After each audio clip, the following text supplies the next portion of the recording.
Hey, I'm Abe, but my subscribers call me Abe. I live for that juicy, independent movie action that you just can't get from the big boys like Disney, Warner Bros, Sony, or anything like that. A lot of these low-budget independent films can really be creative masterpieces that break the mold of what we expect from a movie viewing experience. But for every movie on this end of the spectrum, I'm talking your Napoleon Dynamites, your Blair Witch Projects, your Clerks. Have y'all seen Clerks? It's an awesome movie. This job would be great if it wasn't for the fucking customers. You have so many more on this end of the spectrum. I'm talking The Room. I'm talking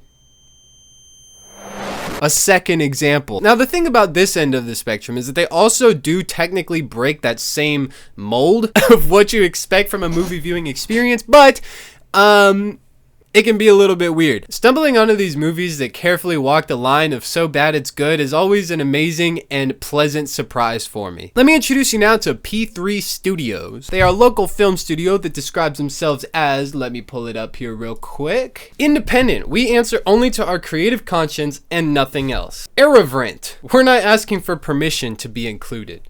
Non-conforming. Substance over style because substance is our style. Ambitious. We'll sleep when you're dead. Right now, roll camera. I gotta say, I love the unironic use of the middle finger here in this title graphic. It's really giving a kid that just found out he has free will. Now, upon stumbling onto this company, I was immediately intrigued. They have a few short films out at the moment and even a few awards under their belts, which whether they're participation awards or not, I don't know. But the first project I decided to check out is this one right here. It's called Extra Credit from Hell. Great concept, great cover, a cast consisting entirely of 14-year-old amateur actors.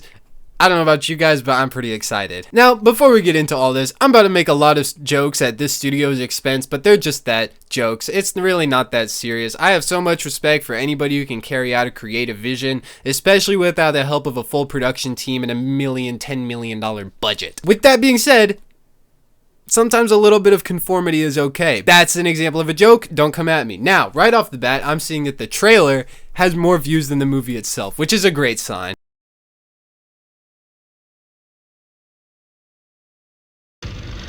Opening sequence, sick ass logo, absolute banger of a nondescript copyright free track.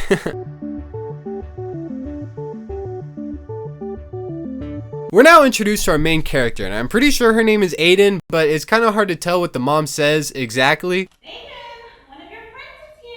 Which you'll notice is kind of a recurring theme. And no, I will not be adding captions because not understanding what they're saying is part of the experience. Sorry. Some of the line deliveries in this movie sound straight out of those what English sounds like to non-English speakers videos. Huh, well, look who decided to come out of her room. Took a friend to come over, didn't it? And honestly, I'm here for it. We're introduced now to Annie Franklin, whose entire personality trait is that she's a nerd and she's Jewish. You can tell because they literally spell it out for you. Annie Franklin. How did I know you would be the first person to show up? Probably because I'm the only responsible one that you have invited. Nice to meet you. Okay. She's Junior's mom. Aiden's mother comes in with this absolute banger of a line. Oh, it was so nice to meet you too, or as you would say, Shazam. Now, Aiden is interesting because she takes the whole concept of angsty teen and takes it up 10 whole levels. You're not my friend's mom. You're such a jokester, Megan. Just hilarious. Mike Ginsburg? Mike is Jewish? Good God, Mom. And this is really where Aiden's full potential as angsty teen really starts to come into play. Your father and I are going out to dinner tonight with some friends, so I just wanted you to know. Oh, wow, y'all won't be here? That's a shock. Her mom is just being a mom, like any other mom would. Well, I left you some money on the table for your friends.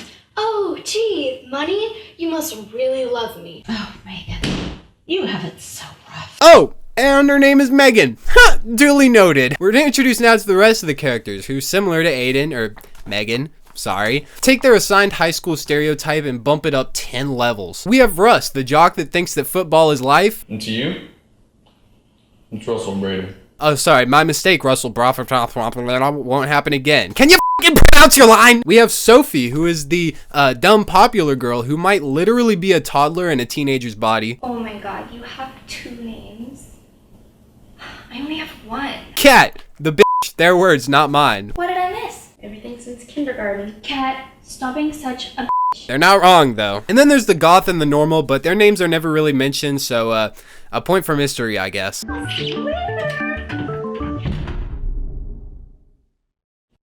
Okay. Sick transition, dude. Now it's immediately painfully obvious that nobody wants to be here. They can't get anything done. Now let's not pretend. We all are not brown. I feel so loved already. They try to get back on topic 3 times, and all they can keep doing is just keep hurling completely uncalled for, unproductive insults at each other. Not Mike Tyson, you idiot. Are you people all done now? I don't mean to be rude, but can we get this thing going? For the love of all that is holy, can we just get this over with? And honestly, there is so much gold in this intro here alone. I wish I had more time to talk about it without just like showing you the movie, but like here's an example. What's a volcano? How does your mind remember to breathe?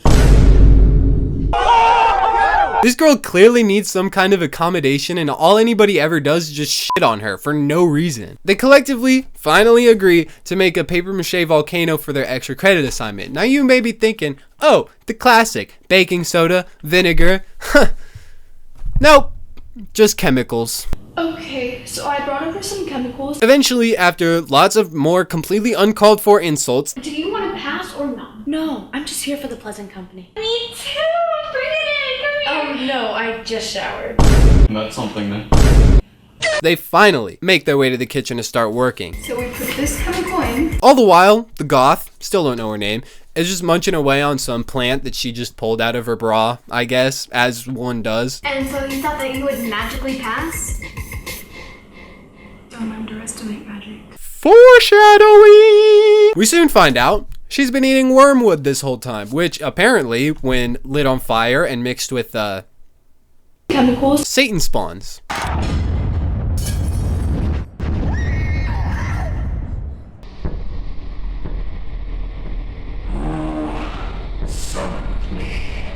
Yeah, you heard that right. Satan spawns. Also, you have to say Satan's name 3 times in a row, which they somehow managed to do in the span of a few seconds. Satan? Why does everybody keep saying Satan? And if you're a little bit confused by this whole series of events, you're not alone, because Satan was too. We were actually making a volcano for a science project, and some wormwood happened to get in. And you accidentally said my name 3 times. Well, yeah. Are you freaking kidding me? It's also important to mention now that it is canon in the Bible. Satan says frick. Look, you don't have to be such an asshole. Aubrey? Aubrey. Her name is Aubrey.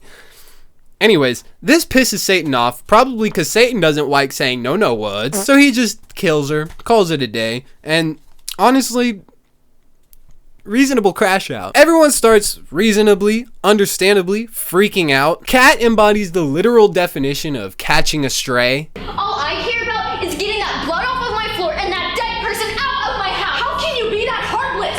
That dead person is someone we go to school with. Just because your mother is a drunk and you have to take care of your brother all the time and pretend you're his mom, don't you dare think for 1 second that you get to be my mother. What did? That was uncool. Wait. Catching a stray. Like catching a stray. Because her name is Cat. Okay, like and subscribe. Sophie takes a picture of Megan cleaning up, what's her name? Aubrey's dead body. Maybe for evidence or to show the police or... Do you have Facebook so I can tag you in this? Are you freaking kidding me? Oh. Yep, that lines up, actually. With a dead classmate? Oh, fuck! So everyone's freaking out. Aubrey's back from the dead as some kind of demon or zombie or something. I'm not really sure which horror movie rules we're going by here. Anyways, Aubrey ends up turning Russell and Megan, so I guess we're dealing with demons that go by zombie rules. This causes them all to run out of the house in a panic, and for whatever reason it is right now that, what's her name? Sophie decides to gain self-awareness. Hey, I am tired of all the stupid jokes at my expense. I want an apology, and I want it. So now there's just Kat Annie, and Goth Girl. Still don't know her name. Kat has this whole you go on without me moment that is really just some kind of power trip if you ask me. You two are gonna go get help and I'm gonna hold them off. She decides she's gonna try and stay to fight them off. And I'm thinking, right, she must have some kind of secret weapon up her sleeve if she is this confident that she's gonna be able to take on 3 whole demon zombies that killed her 3 friends in cold blood.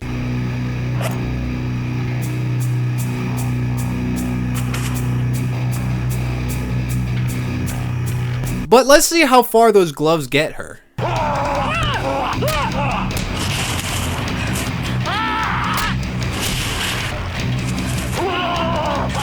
Ooh, selfie. You know, she's actually doing a lot better than I thought. Now it's at this point that you may be thinking, Abe, this is completely unrealistic. First of all, Satan doesn't say frick. Second of all, demons and zombies are 2 completely different creatures that go by 2 completely different sets of horror movie rules. But either way, you couldn't fight off 3 of either of them with just a pair of gloves. And yeah, you'd be right. There's only one explanation for all of these discrepancies. The forbidden tactic? It can't be! Oh yes, it can.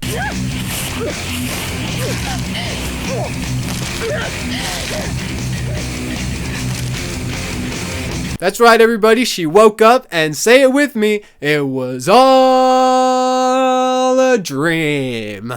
Now, once I got to this point in the movie, I had already deemed it video worthy because I was just laughing my ass off consistently the entire time. So I recorded my live reaction to watching the end here because I had a few hypotheses. I'm just going to let this play out. Just got to the point where we find out it was all a dream. Of course it was all a dream. Why would I think that it wouldn't all be a dream? She wakes up.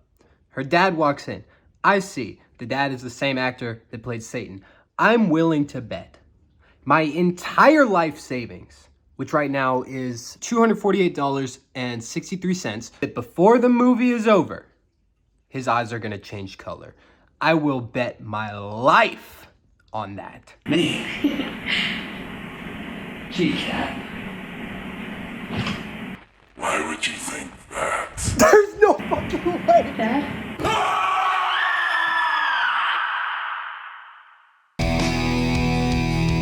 And roll credits. Wow.